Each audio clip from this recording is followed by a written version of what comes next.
2024년 NFL 와일드카드 라운드 드디어 경기들이 다 끝이 났는데요. 제가 생각했던 대로 모든 경기가 흘러가지는 않았습니다. 그리고 도대체 왜 이런 결과가 나왔을까? 여러분들과 함께 살펴봅시다. LA 차저스와 휴스턴 텍산스, 이 차저스의 오펜스와 텍산스의 디펜스를 먼저 살펴볼 텐데요. 차저스가 이 경기에 지게 된 가장 결정적인 요인이었죠. 차저스의 오펜스가 텍산스 디펜스를 잘 뚫어내지 못했기 때문에 이 모든 일이 벌어지게 되었는데요. 차저스의 오펜스는 단 하나의 문제를 사실 보인 것은 아니었어요. 정말 총체적으로 너무나도 문제가 컸다라고 설명을 할 수 있을 것 같은데요. 프로텍션, 그리고 탤런트, 그리고 플레이 콜, 그리고 쿼터백 플레이 모든 부분에 있어서 오펜스를 지탱하고 오펜스를 구성하는 차저스의 오펜스 이 모든 부분이 정말 망가졌고 그만큼 휴스턴 디펜스에게 휘둘렸다라고 설명을 할 수 있을 것 같습니다. 먼저 프로텍션에 대한 이야기를 먼저 해보겠습니다.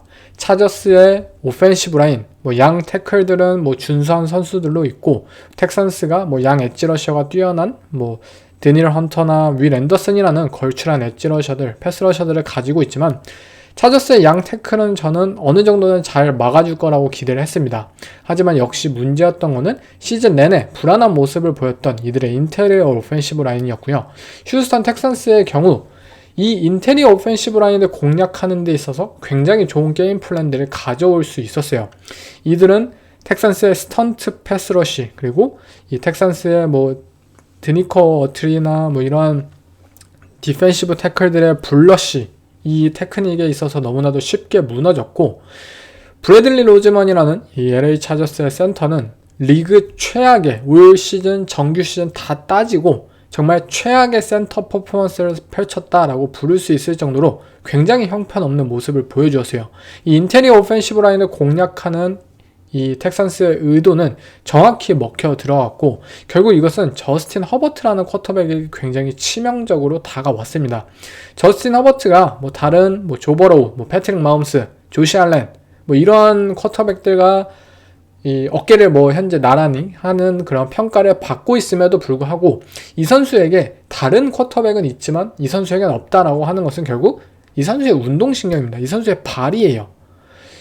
무언가 플레이를 연장하고 뛰어다니면서 정말 패스 던지고 다른 선수들이 만드는 그런 하이라이트성 슈퍼 플레이를 저스틴 허버트라는 선수는 분명 무언가 좀 뚝딱거리고 약간 운동 능력 자체는 분명히 부족한 쿼터백으로서 플레이를 연장하는 능력 자체는 이 선수에게 부족한 부분이었어요.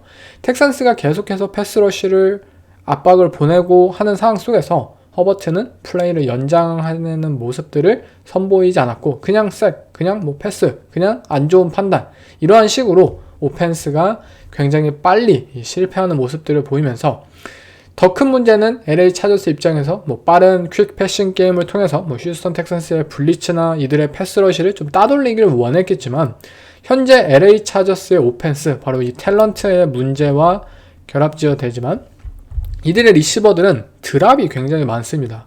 이들의 리시버들은 캐처들이 아니에요. 맥컨키를 제외하면 이들의 리시버들은 굉장히 빠르게 퀵 세퍼레이션을 벌리는 리시버들이 아닙니다.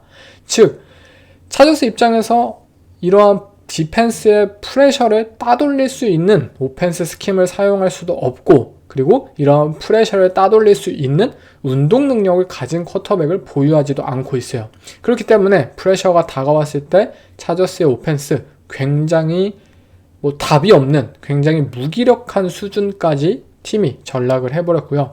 그런 상황 속에서 리시버들이 좀 분발해주고 그런 모습을 보였으면 좋겠지만 물론 루키 리시버인 맷 컨키가 엄청난 슈퍼플레이 보이면서 터치다운 만들고 활약을 보여줬어요. 하지만 나머지 리시버들의 리셉션, 스탯 한번 보고 오십시오. 이 쿠엔틴 존스턴, 이 넘버원 리시버, X 리시버의 역할을 보이는 이 선수는 5타겟을 받았지만 0캐치입니다. 캐치가 0개예요. 거기에 더해서 다른 리시버들, 맷 컨키를 제외하면은 모든 리시버들의 리시빙 야드를 합치면 45야드밖에 되지 않았어요. 이처럼 텍산스의 디펜스, 특히 이들의 코너백들은 리시버와의 매치업에 있어서 굉장히 유연하고 굉장히 공격적으로 대응을 하였고, 이 부분에 있어서 차저스는 아무것도 뭐 돌파구를 찾아내지 못했어요. 데렉 스팅글리라는 리그 최고의 코너백에 있는 리시버는 그냥 자동으로 삭제가 되는 수준이었고, 쿠엔틴 존스턴에게 공을 던지면 그냥 인터셉션 연결되고 그냥 인컴플릿 연결되고 안 좋은 결과만 상상할 수 있는 그런 안 좋은 결과만 계속해서 이어졌어요. 결국 저스틴 허버트, LA 차저스, 맥컨키에게 의존하는 그런 예상 가능한 플레이를 선보이기도 했죠. 그리고 윌 디슬리의 그러한 드랍, 결정적인 레드존 상황에서의 드랍, 이러한 것들이 뭐 펼쳐지고 또 손에 튕겨 막아주면서 인터셉션으로 연결이 되고, 이들의 리시빙 웨폰이 정규 시즌 내내 문제였고 플레이오프에서도 결국 이 약점 중에 하나로 꼽혔지만, 이것이 그렇게까지 크게 혹시 작용을 할까라는 부분에 있어서 이들이 우리는 생각보다 심각해 라는 것을 보여주지 않았나 라고 생각이 듭니다. 아마 차저스 입장에서 이번 오프시즌 굉장히 리시버 포지션에 있어서 좀 중점을 두어야 하지 않을까 싶고요. 다음은 쿼터백 플레이에 대해서 설명 한번 해볼게요. 이 플레이 콜에 있어서 여러분들도 좀 굉장히 답답함을 느끼셨을 것 같아요.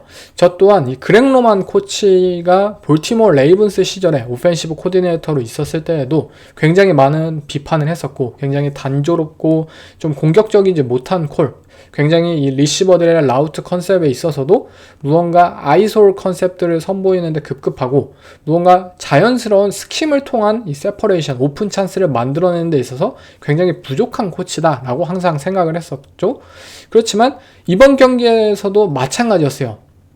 분명 선수들의 탤런트가 부족한 것은 알아요. 그런데 뭐 어느 팀이든지 부족한 탤런트 있겠죠. 뭐 디펜스든 오펜스든 스페셜 팀이든 다 뭐 좋은 선수만 사실 가질 수가 없잖아요. 뭐 필라델피아 이글스처럼. 그렇기 때문에 본인들의 뭐 코칭 능력, 스킴을 통해서 오픈 찬스를 만들어내야 했지만, 차저스 입장에서 그것이 굉장히 부족했던 경기였고요. 런 게임에 있어서도 저는 주목하고 싶었던 게, 경기 초반 LA 차저스는 크런치 플레이를 굉장히 많이 사용했습니다. 이 크런치라는 것은 뭐 우리가 흔히 알고 있는 이 트랩 블락을, 이 트리플 트랩 블락을 의미하는데요. 아무튼 이 크런치 플레이를 굉장히 많이 사용했는데, 경기 초반에 J.K. 도빈스가 이 크런치 플레이를 토대로 막 8야드 전진하고 뭐 한 9야드 전진하고, 이게 좀 괜찮았어요. 뭐 20야드, 30야드 이런 전진은 아니었지만 어쨌든 차저스 입장에서 충분히 이 런더볼을 통해서 이끌어 나갈 수 있겠다라는 식으로 무언가 자신감을 얻을 수 있는 수준이었어요. 문제는 이걸 경기 후반까지 주구장창 사용했다는 점이에요. 이 크런치 플레이라는 것은 본인들의 베이스 이 러싱 스킴이 될 수 없는 플레이입니다. 이것은 디펜스 입장에서 허를 찌르는 용도로 보통 그러한 트릭 플레이성으로 사용하는 이 러싱 플레이지, 그것을 베이스로 해서 계속해서 트리플 트랩 유도하고 뭔가 당황해야 하는 상황 속에서 그것이 펼쳐져야지 효과적인데, 이제는 야 너네가 뭐 할지 아는데 이거 해도 괜찮아? 우리 이러면은 그냥 바로 뭐 너네 뭐 다운 블락 이거 막아내고 그냥 바로 뭐 네거티브 야드 이끌어낼 수 있는데, 이러한 상황이 경기 후반에 펼쳐진 거예요. 텍산스의 디펜스는 쉽게 플레이를 예측해내어서 후반전 LA 차저스의 러싱 오펜스는 의미 없는 수준까지 전략을 해버렸습니다. 또한 패싱 상황에서도 굉장히 지속적이었어요. 이들의 뭐 LA 차저스의 저스틴 허버트를 위한 뭐 그런 프로텍션, 또는 이들의 뭐 퀵 패싱 게임을 어떻게 해서든 만들어내는 노력, 또는 뭐 굉장히 뛰어난 스크린 게임을 어느 정도 뭐 셋업한다든지, 텍산스의 디펜스는 무조건 무지막지한 프레셔를 가져올 것을 어느 정도 예측이 가능한 수준이었고, 실제로 그것을 가져와서 플레이를 했어요. 그렇다면 차저스 입장에서도 이번 주 우리는 이들이 블리츠를 했을 때 어떤 플레이를 뭐 펼쳐야 된다, 어떤 식으로 뭐 진행을 해야 된다 라는 것을 분명 잘 준비를 해왔고, 그것을 펼쳐냄으로써 본인들이 준비된 플레이들을 보여주어야 했지만, 이번 경기에서 차저스의 오펜스는 준비되지 않았던 모습이었어요. 이러한 부분이 그렉 로만 코치의 이러한 이 플레이 콜러로서의 능력이 좀 부족하다라는 것을 확인할 수 있었고요. 또 가장 이 경기에서 의미 있었던 부분은 서드 앤 숄츠 상황. 제가 프리뷰에서도 언급을 드렸지만 LA 차저스라는 팀은 리그 최악의 서드 앤 숄츠 오펜스를 선보이는 팀이에요. 이번에도 레드존 상황, 텍산스의 이 오펜스 턴오버를 이끌어냈고 뭐 펌블 리커버리 했어요. 그렇다면 그것을 터치다운으로 빨리 연결을 해야지 경기를 본인들이 주도하고 이 본인들의 그런 오펜스가 더욱더 플레이 펼치기 쉽게 되잖아요. 그런데 번번이 필드골을 차면서 텍산스의 오펜스에게 굉장히 많은 시간과 기회를 주었습니다. 왜냐? 이들은 서드 앤 숄츠 상황 속에서 전진을 할 수 있는 방법을 모르니까요. 레드존, 서드 앤 숄츠 도대체 무엇을 준비했냐? 그냥 막 러싱? 그것은 오히려 마이너스, 네거티브 야드로 됐고, 고포릿 했는데 그냥 메가리 없이 인컴플릿으로 연결이 되었죠. 이처럼 LA 차저스라는 팀의 오펜스, 이번 주 그리고 정규 시즌 내내 불거졌던 문제들이 결국 와일드카드에서 굉장히 쉽게 또 한번 심각하게 부각이 되면서 이들의 오펜스가 더 나은 단계를 위해서는 좀 총체적인 변화가, 물론 1년 만이에요. 그것을 좀 주목하고 싶어요. 1년 만에 바로 또 그렉 로만 코치에서 벗어나서 뭐 다른 오펜스를 선보여야 되는 것이 맞냐라고 생각할 수도 있겠지만, 저는 큰 그림으로 보자면 LA 차저스의 오펜스가 이 그렉 로만 코치가 아닌 좀 더 저스틴 허버트의 능력을 살릴 수 있는 그런 패싱 능력 위주의 오펜스 플레이 컬러를 데려와야 하지 않을까라고 생각이 듭니다. 물론 저스틴 허버트 또한 비난을 피하긴 힘듭니다. 이제 쿼터백 플레이에 있어서도 이 선수가 이 경기에 책임이 없다고 말을 할 수는 없겠죠. 물론 오펜시브 라인이 형편없었어요. 그리고 리시버들 똥이에요. 다 알아요. 그렇지만 CJ 스트라우드도 같은 상황에서 이 선수는 경기에 몰리고 이 궁지에 몰렸지만 슈퍼 플레이를 본인 스스로 만들어내면서 분위기에 반전을 일으켰었죠. 저스틴 허버트도 오픈 찬스를 분명히 놓친 장면이 여러 번 있었고요. 본인이 뭐 5,500만 달러 뭐 이 정도 연봉을 받고 리그 탑 쿼터백으로 분류된다면 어떻게 해서든지 본인의 힘으로써 플레이를 만들 책임이 있습니다. 하지만 저스틴 허버트는 그러질 못하고 있기 때문에 현재까지 플레이오프 0승에 그치지 않나 뭐 생각이 드네요. 텍산스의 디펜스의 경우에는 간략하게 이들은 5맨 프레셔를 사용하면서 이 차저스의 오펜시브 라인의 약한 고리를 공략해내는 모습, 이러한 것들을 잘 준비해왔고요. 성공은 거두었고요. 특히 이들의 코너백들 굉장히 프레스하게 이 차저스의 리시버들에게 달라붙으면서 뭐 우리가 뭐 페널티 하나쯤은 저질러도 되잖아. 우리가 뭐 너네들의 리시버들 상대로 뭐 고볼 따위는 걱정하지 않아. 뭐 언제든지 우리 프레스 커버리지 할 테니까 뭐 던지고 싶으면 뭐 고볼을 던져봐. 고볼을 던졌다가 인터셉션으로 연결이 되기도 했죠. 차저스의 이러한 헤비한 퍼스넬, 차저스는 뭐 풀백도 자주 사용하고 뭐 타이트엔드도 2명, 3명 기본으로 사용하는 팀이잖아요. 이러한 팀을 상대로 피지컬 싸움, 라인 싸움에서 결국 승리를 거두었고, 데릭 스팅글리라는 리그 최고의 코너백이 한쪽 사이드를 사실상 지워버리면서 이 차저스의 오펜스 옵션들을 한 가지씩 압도해내면서 결국 게임의 승리를 견인할 수 있었습니다. 턴오버를 이끌어냈던 모습들도 굉장히 인상적이었고요. 뭐 저스틴 허버트가 샷건 드롭백 패싱 게임 선보일 때마다 막 재앙으로 갈 정도로 이 텍산스의 디펜스가 제 몫을 다했다고 생각이 듭니다. 그리고 차저스의 디펜스와 휴스턴 텍산스의 오펜스에 대해서 한번 살펴보면, 먼저 휴스턴 텍산스의 오펜스, 경기 초반에 사실 LA 차저스와 도찐개찐이었어요. 둘 다 좋지 않았죠. 이들의 오펜스는 이번 정규 시즌 이 차저스와 마찬가지로 똑같은 정규 시즌의 문제를 이 플레이오프에서도 이어왔습니다. 이들의 오펜시브 라인은 쉽게 무너졌어요. 레러미 턴실도 쉽게 색을 허용하는 모습을 보여주기도 했고, 거기에 더해서 리시버들이 드랍도 하고, 그리고 리시버들이 잘 잡았는데 펌블을 계속해서 저지르고 턴오버가 계속해서 나왔습니다. 그러한 상황에서 CJ 스트라우드는 본인만의 리듬을 찾지 못하였고요. 이러한 리듬이 없는 상황에서 스트라우드의 플레이는 굉장히 안 좋은 디시전 메이킹을 만들어내기도 했습니다. 결국 본인의 손으로 인터셉션을 던지기도 했죠. 하지만 텍산스의 오펜스가 결국 차저스의 오펜스와 다른 점은 니코 콜린스라는 이 리시버가 있기 때문이지 않나라고 생각이 들어요. 물론 루키 리시버 맥컨키도 정말 잘했어요. 이번 경기 진짜 일단 루키가 아니다라고 생각이 들 정도로 굉장히 뛰어난 모습을 보였습니다. 하지만 니코 콜린스라는 리시버는 단순히 뭐 하나의 슈퍼 플레이를 떠나서 이 선수는 오펜스의 엔진이에요. 오펜스 전체를 이 되살려줄 수 있는 그 정도의 영향력과 파급력을 가진 리시버로서 텍산스의 오펜스가 정말 흐름을 찾지 못하고 부진한 모습을 보일 때 니코 콜린스가 하나씩 캐치를 따내면서 디펜스의 그러한 모습들을 흐트러 놓고 이들의 커뮤니케이션을 방해하고 그러한 상황 속에서 다른 리시버들까지 찬스가 벌어지게 되는 굉장히 중요한 역할들을 펼쳐냈습니다. 문제는 프리뷰 할 때도 다 우리 이야기 했던 거잖아요. 차저스의 디펜스는 니코 콜린스만 막으면 됐어요. 근데 니코 콜린스의 뻔한 인브레이킹 라우트 컨셉들을 LA 차저스는 하나도 막지 못했고요.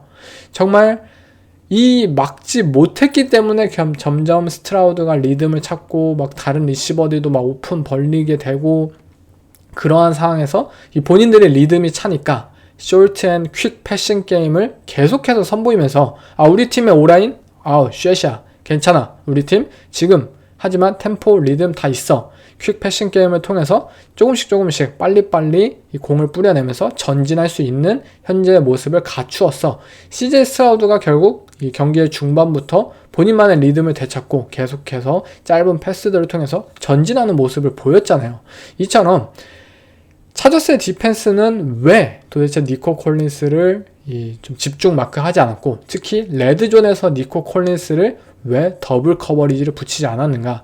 분명 본인들이 신시내티 벵갈스를 상대할 때는 자말 체이스에게 시종일관 더블 커버리지를 붙였고 그것을 통해서 성공을 거두었어요. 그런데 니코 콜린스라는 리시버는 자말 체이스급이 아니다 과소평가했을 수도 있겠죠. 하지만 이 과소평가가 결국 본인들의 이 플레이오프 첫 승리를 방해하게 되지 않았나라고 생각했습니다.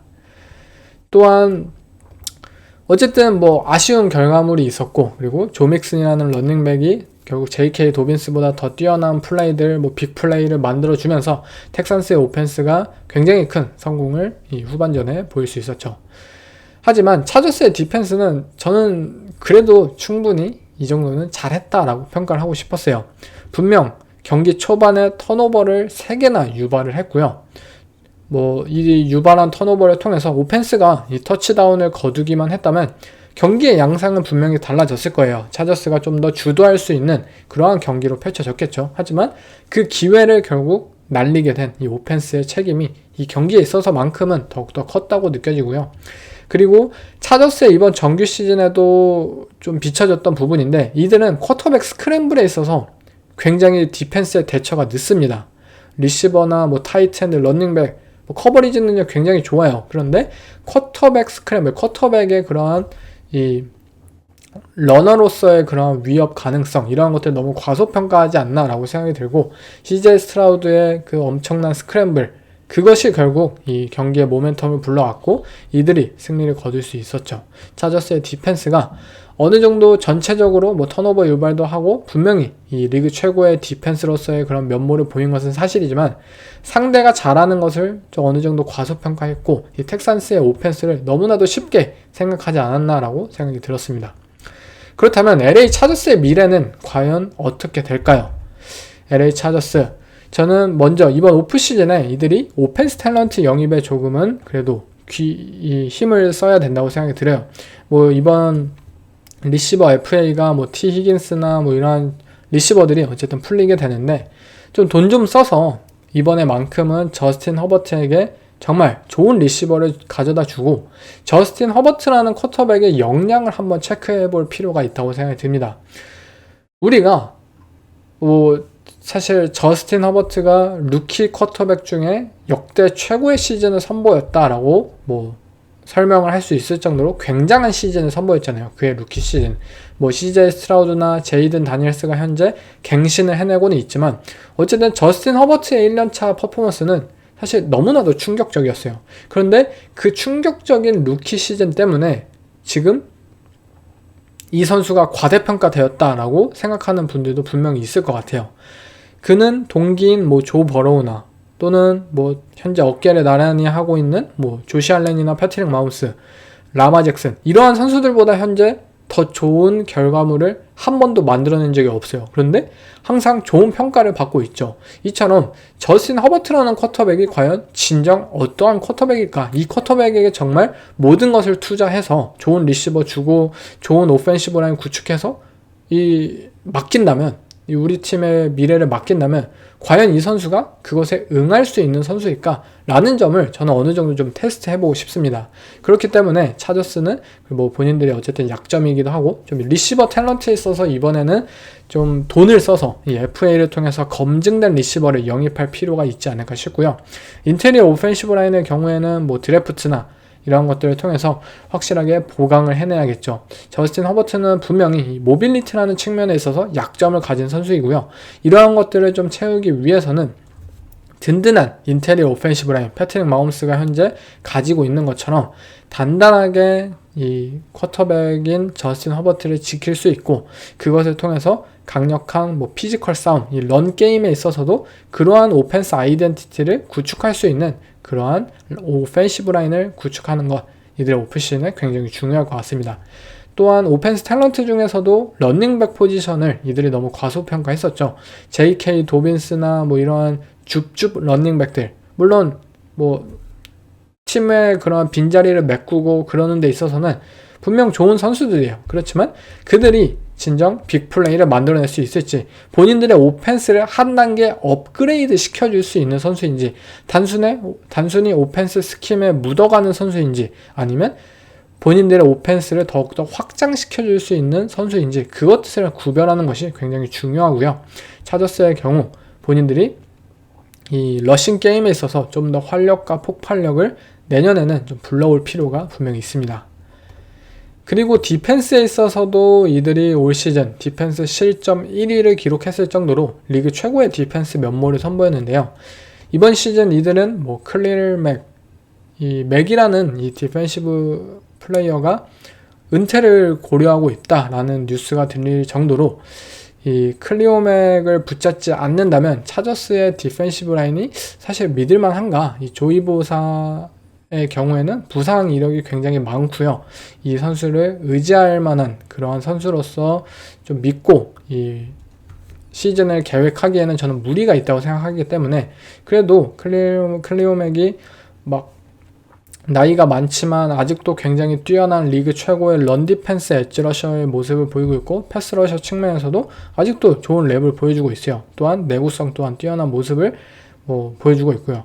아마 이러한 베테랑 선수들을 어떻게 붙잡느냐, 거기에 더해서 이 나이든 선수들이 어느 정도 이 팀을 붙잡고 있는 모습인데, 이 젊은 탤런트들을 과연 얼마나 발굴할 수 있을지, 제시 민터 코치가 굉장히 젊고 이 차저스의 디펜스를 내년에도 책임질 것으로 보이는데, 과연 이 젊은 이 컬리지 출신의 그러한 선수들을 바로 영입을 해가지고 그들의 탤런트들을 어떻게 디벨롭 시키느냐, 이 차저스의 디펜스에게 있어서 내년 시즌이 더욱더 중요할 것이라고 저는 생각이 듭니다. 차저스의 이번 시즌 어쨌든 뭐 하버 감독의 부임 이후 첫 시즌 만에 플레이오프에 진출한 것은 굉장히 좋은 결과물이라고 생각이 듭니다. 박수를 받아 마땅한 결과물이죠. 하지만 하버 감독을 제외하고서 이들의 오펜스, 또 뭐 저스틴 허버트라는 쿼터백의 플레이오프 퍼포먼스, 이런 것들을 봤을 때 과연 차저스라는 팀이 뭐 정규 시즌에는 정말 좋지만 이 플레이오프의 경쟁력을 갖추기 위해서는 어떻게 해야 될까라는 것을 이번 오프시즌 많은 고민을 해봐야 되지 않을까 싶네요. 다음 경기는 디비전 라이벌 맞대결이었죠. 바로 피츠버그 스틸러스와 볼티모어 레이븐스 간의 경기. 이 경기는 일방적인 레이븐스의 승리로 끝이 났는데요.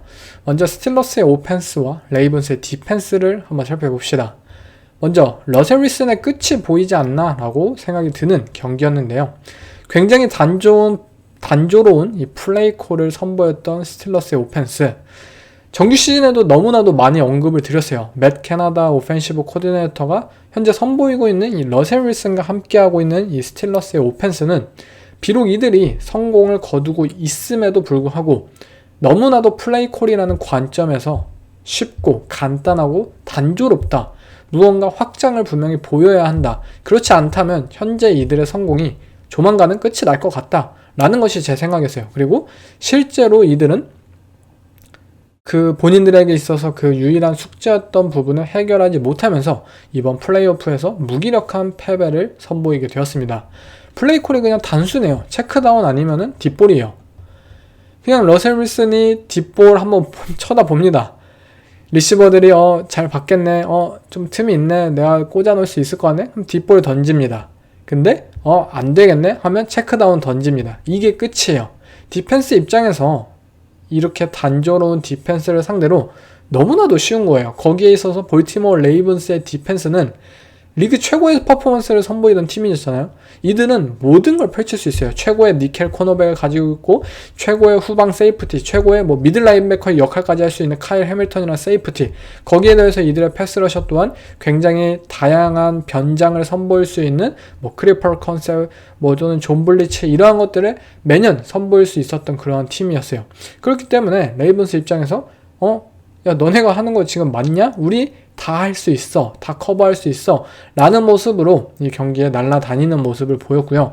결국 때때로 조지 피킨스가 터치다운을 만들어내기도 하고, 어스틴이나 또는 마이클 윌리엄스 이들에게 뒷볼을 성공시킬 수도 있었겠지만, 결국 전체적인 오펜스의 흐름에서 보면 스틸러스의 오펜스는 어떠한 리듬을 선보이지도 못하고 있고, 이들은 이 미들 오브 더 필드를 공략해내지 못하고, 이들은 굉장히 빡빡한 존을 어떠한 선수도 공략을 해낼 수 없기 때문에 레이븐스의 디펜스는 어느 정도 편안한 마음으로 이 디펜스를 펼쳐내면서 사실상 필드 전곳을 다녔던 것은 레이븐스 디펜스의 선수들이 있어요.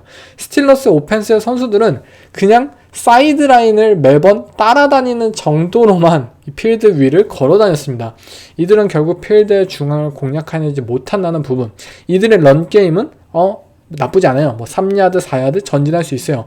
그렇지만 옆에서 데릭 헨리는 50야드 가고 야드당 평균 9야드 가고 스냅당 평균 9야드씩 달려요. 근데 나지에리스 3야드, 나지에리스 2야드, 어쩌면 0야드 이러고 있는데 사실 어떻게 이기겠습니까? 결국 스틸러스는 본인들의 현재 부족한 오펜스 탤런트와 함께 그것밖에 사용할 수 없는 상황이지만, 물론 어느 정도는 이해하지만 그것을 좀 더 확장할 수 없는 타입의 플레이콜 때문에 결국 경기에 패배했고요. 이 경기에 그리고 또 하나의 가장 핵심적인 요소였던 것은 결국 러셀 윌슨의 부족한 운동신경이었어요. 이 시애틀 시옥스에서 정말 스크램블 진짜 안 잡힐 정도로 손끝에 걸리면서 따돌리고 현재 카일러 머레이 그 이상의 모습을 보여주면서 정말 요리조리 피해 다녔던 이 러셀 윌슨의 쿼터백이 현재 무겁고 뚱뚱하고 늙었어요. 정말 달리지 못하고 스크램블을 더 이상 길게 이어갈 수 없는 타입의 쿼터백이 되어 보려다 하니까 결국 레이븐스의 디펜스가 조금만 프레셔를 줘도, 조금만 라인이 무너져도 러셀 윌슨이 굉장히 쉽게 색을 당하는 거예요. 더 이상 본인의 스피드를 통해서 상대 엣지러시를 못 따돌려요. 상대 300파운드의 디펜시브 태클조차 따돌리지 못하는 쿼터백이 되어버렸어요. 만약 러셀 윌슨이 더 빨랐다면, 정말 더 뛰어난 운동신경을 이 경기에 보여주었다면 저는 경기의 양상이 진짜 확실하게 달라졌다라고 단언할 수 있을 정도입니다. 그런데 그의 부족한 스피드, 운동신경이 결국 스틸러스의 오펜스에 어떠한 돌파구도 찾지 못하게 만드는 요소로 작용을 해버린 거죠. 레이븐스의 디펜스는 인버티드 템파 2, 본인들의 그러한 무지막지한 존 프레셔 패키지를 선보이면서 러셀 윌슨의 그런 리드를, 첫 번째 리드를 차단하고, 그가 첫 번째 리드 막혔을 때 두 번째 리드, 세 번째 리드로 가야 되는 상황에서 당황하고, 그런 상황에서 프레셔 돌아오면은 러셀 윌슨이 그제서야 아차 스크램블 해야겠다 하는 상황에 또 색을 만들어내고, 이런 모습들을 결국 유도해내고 경기 내내 그런 모습들을 실현하는 모습을 보여주었고요. 러셀 윌슨을 따라잡았던 이들 디펜시브 라인의 스피드가 굉장히 인상적이었던 경기였습니다. 반면에 스틸러스의 디펜스와 이 레이븐스의 오펜스의 경기는, 레이븐스의 오펜스가 전혀 굉장히 압도하는 모습을 선보였죠. 그리고 두 명의 MVP 현재 후보가 선보이고 있는 이들의 오펜스는 미친 수준이었습니다. 먼저 정규 시즌 두 번째 매치업처럼 레이븐스의 오펜스는 쿼터백 런 옵션 플레이를 굉장히 많이 사용을 했습니다. 트리플 옵션까지 RPO 스크린까지 섞어내면서 계속해서 라마 잭슨이 뛰고, 계속해서 데릭 헨리도 뛰고, 두 명의 이 엄청나게 잘 달리는 이 두 명의 이 선수들이 결국 스틸러스의 디펜스의 혼을 빼먹는 모습들을 보여주었고요. 거기에 더해서 이 트리플 옵션, 이 RPO 스크린이라는 요소를 계속해서 둬요. 실제로 이 스크린 패스를 던진 적은 한 번 있었나 아니면 아예 없었나 저도 정확하게 기억은 안 나는데 아마 있어봤자 한 번이었을 거예요. 근데 그 모션 자체가 이 스크린이라는 그 모션 자체가 스틸러스 디펜스를 굉장히 정체되게 만들고 이들이 빨리 움직일 수 없게 만들었습니다. 그렇기에 라마 잭슨이 더욱더 많은 이 러싱 플레이를 선보일 수 있었고 더욱더 데릭 헨리가 없네 아무도 날 막을 사람이 없네 해가지고 더 빨리 막 야드도 많이 기록을 하고 이러한 모습들을 선보였어요. 이들의 피지컬이 매우 뛰어나고 터프하니까 스틸러스 입장에서도 분명 우리도 우리 팀의 뭐 디펜시브 라인맨 5명 다 막 프로볼급이고 올프로급이고 다 막 피지컬 뛰어나고 다 잘해. 그런데 문제는 스피드라는 측면에 있어서 라마 잭슨을 따라잡지 못했다는 점이고 아까 러셀 윌슨에 대한 이야기처럼 스피드라는 요소가 진짜 이 쿼터백이라는 이 포지션에 있어서 굉장히 중요해진 것 같아요. 디펜시브 라인이나 이러한 선수들이 결국 이 상대 쿼터백의 스크램블 또는 색 이러한 것들을 피하는 요소를 과연 저지할 수 있느냐. 근데 그것을 쿼터백이 스스로 따돌릴 수 있는 그런 능력이 분명히 있다면 오펜스 입장에서 정말 한 단계 더 도약할 수 있고 디펜스 입장에서는 정말 계획했던 모든 것이 물거품이 되는 그러한 아쉬운 이 좌절스러운 장면이 굉장히 많이 연출이 되는 것 같은데 레이븐스의 라마 잭슨 리그에서 가장 빠른 쿼터백입니다. 이 스틸러스의 디펜스 정말 좋은 선수들이 가득했지만 라마 잭슨을 결국 태클링을 따라잡아서 할 수가 없었다는 사실 때문에 이 레이븐스의 오펜스가 계속 살아날 수 있었습니다. 물론 스틸러스의 오펜스도 뭘 안 한 건 아니에요. 분명히 저는 준비해온 포인트가 있었다고 생각이 들고요. 그것은 스크레이프 익스체인지라는 요소였어요. 이 스크레이프 익스체인지라는 요소는 존 리드 플레이 상에서 이 레이븐스의 오펜스가 쿼터백 런옵션 플레이를 굉장히 많이 사용했다고 말씀을 드렸잖아요. 이 존 리드 플레이 상에서 이들의 엣지 러셔는 이 셀프 테크닉을 선보이기보다는 그냥 바로 러닝백을 쫓아 엣지 러셔 너는 러닝백을 쫓아 그러면 쿼터백은 누가 쫓느냐? 그 뒤에 있는 라인베커가 쫓는 거예요. 이것이 바로 스크레이프 익스체인지라는 테크닉인데 뒤에 라인베커가 아웃사이드로 돌아 나와서 쿼터백을 쫓아야 돼요. 그런데 문제는 레이븐스라는 팀은 이 스크레이프 익스체인지를 라마 잭슨의 2년차 시즌부터 정말 많이 상대해왔다는 점이에요. 라마 잭슨을 상대로 정말 많은 디펜스들이 이러한 테크닉을 통해서 이들을 막으려고 준비를 했었고 라마 잭슨 또한 그리고 레이븐스의 오펜스 또한 본인들을 막으려는 상대들과 이 경기를 뛰면서 어느 정도 대처에 대한 부분이 좀 준비가 되어 있었겠죠.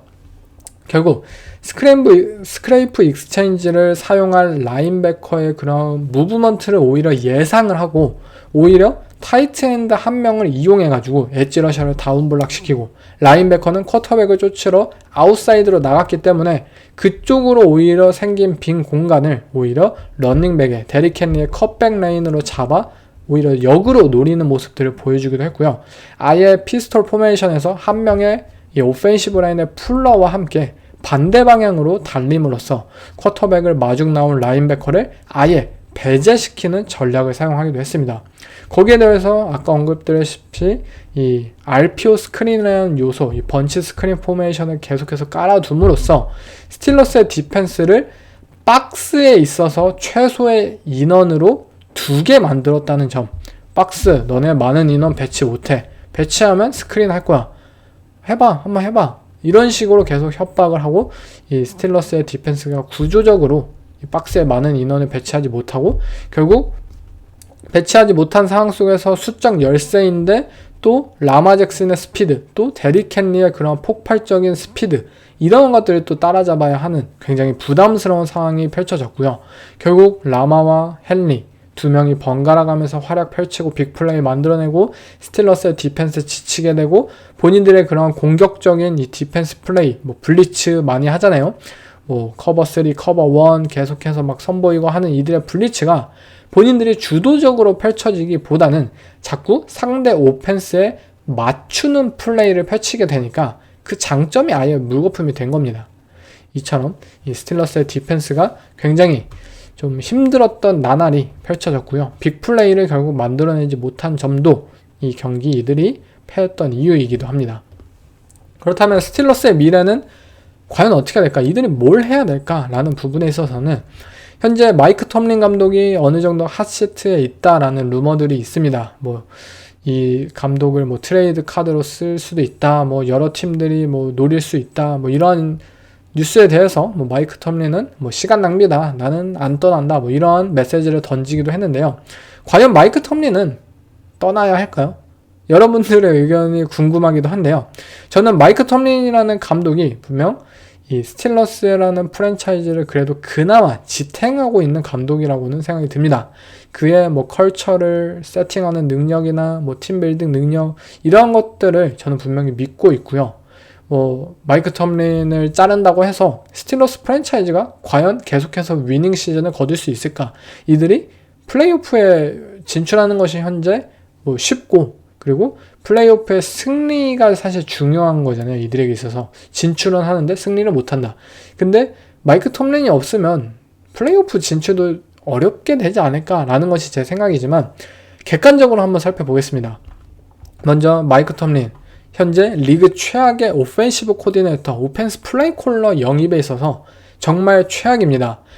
보통 이 마이크 톰린 감독처럼 디펜스 구루나 또는 오펜스 구루가 아닌 이러한 CEO 타입의 감독의 가장 큰 역할은 결국 좋은 코칭진을 선임하는 것에 있습니다. 내가 그것을 채워줄 수 없으니까 내가 고용하는 선수, 이 코치들이 정말 좋은 코치들을 선임함으로써 나의 빈자리를 채워줄 수 있도록 그것을 매니지먼트 하는 것이 CEO 타입의 감독의 가장 중요한 역할이에요. 그런데 마이크 톰린 감독 오펜스 모르잖아요. 근데 최악의 오펜스 플레이 콜러만 계속해서 영입하고 있습니다. 맷 캐나다, 아서 스미스 모두가 이것이 재앙이고 정말 안 좋은 결과로 이어질 것을 예상했지만 그것을 그냥 고집해요. 내년에도 아서 스미스 또 한 번 이 팀의 오펜스 코디네이터로 한 시즌 더 치를 수도 있을 것 같아요.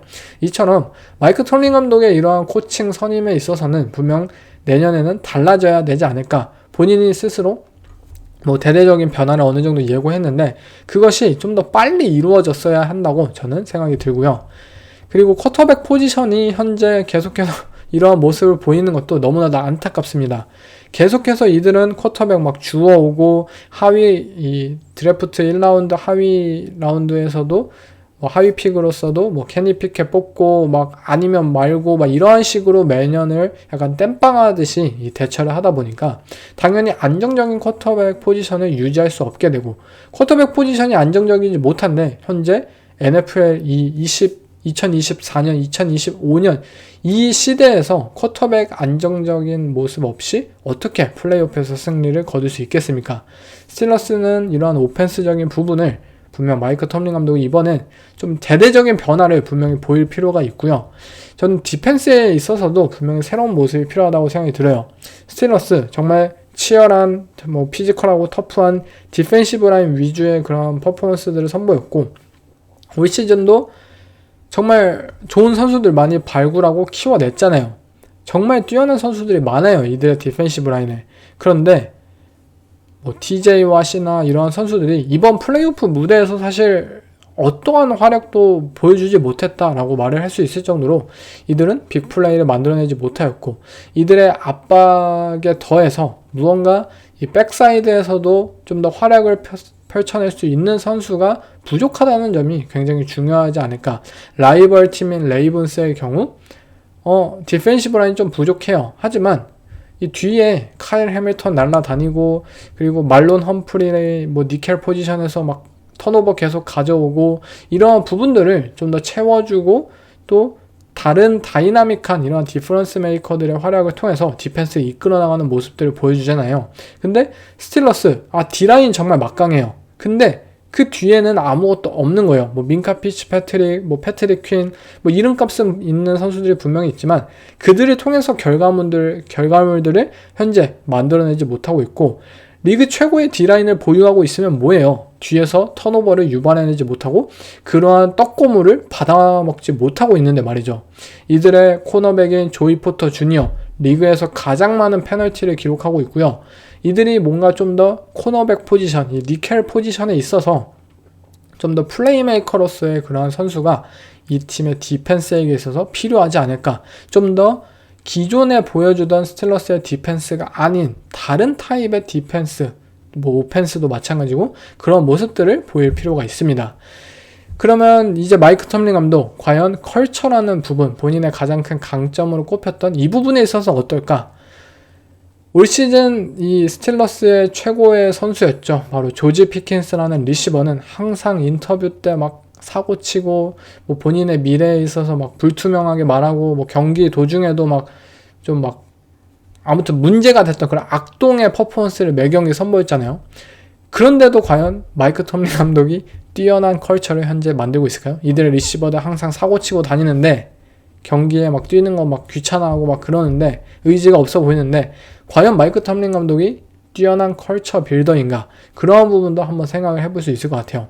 물론 저는 이 결과를 다 내려보면은 아직도 저는 마이크 톰린 감독이 좋은 감독이라고 생각을 하지만 어쨌든 스틸러스가 승리를 거두기 위해서 이 플레이오프라는 무대에서 그러기 위해서는 새로운 모습들을 이번 내년 2025년 시즌에는 분명히 보일 필요가 굉장히 크게 있다고 생각합니다. 다음 경기는 덴버 브론코스와 버팔로 빌스 간의 경기입니다. 이 경기는 버팔로 빌스의 또 다른 일방적인 승리로 경기가 싱겁게 끝이 났었는데요.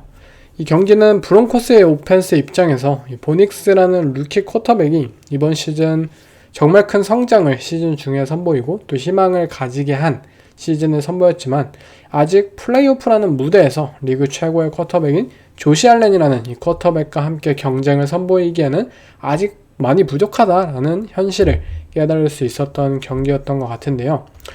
먼저 브론코스 입장에서 라인 싸움에서 완패를 시작했기 때문에 사실 닉스에게도 어느 정도의 변명거리는 있지 않았을까라고 생각이 듭니다.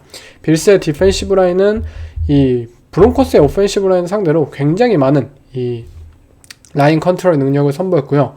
빌스의 디펜스가 수많은 이 심프레셔 컨셉, 존 블리츠 컨셉을 통해서 보닉스라는 쿼터백을 시종일관 이 괴롭히는 모습을 보이기도 했었고요.